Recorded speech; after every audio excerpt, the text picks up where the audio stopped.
What do you think of that Lilly video?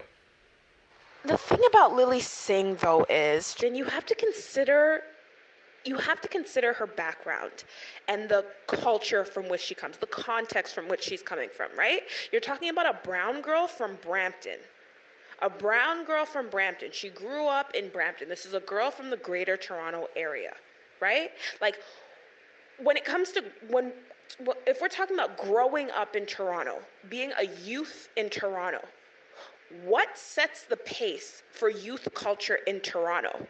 What is the primary influence group of youth culture in Toronto? Who comes up with the language for youth? Like, what is the slang that youth in Toronto use? What is the music that youth in Toronto listen to? What is the attitude that youth in Toronto hold? Who dominates that? It's black people. It's black people. It's black people.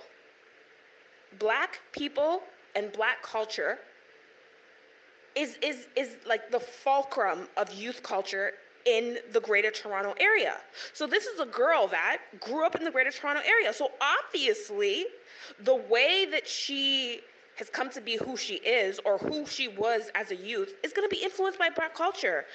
All of young non-black people in Toronto grow up to a certain extent appropriating black culture. You know what I mean? So it's like, I'm not mad at Lilly Singh. It's like, for the most part, I think that the people that are going to be totally outraged are people who are not clear on what youth culture is in Toronto. Like, you have to be from the city to know what it is, right? It's like similar to like London. You have these like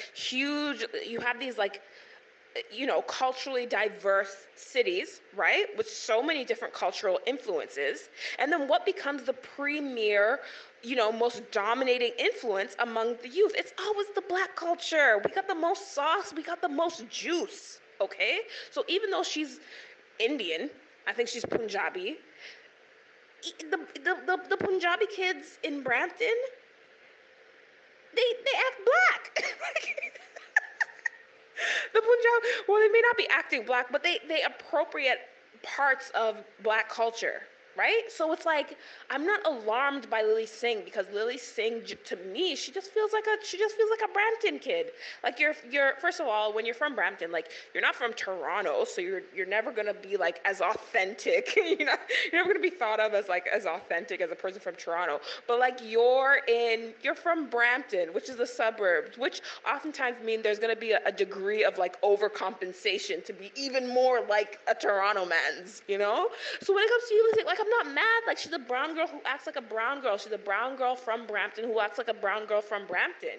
You know what I mean? Like she's not a brown girl from Sarnia. She's not a brown girl from um um I can't even think of another Toronto. I can't even think of another Canadian city name. They're so irrelevant. But like she's a brown girl from the Greater Toronto Area, and I think that's how she behaves. And the people that are most alarmed about it are those who don't have a critical understanding of what youth culture is in Toronto. So I'm not mad at Lilly Singh.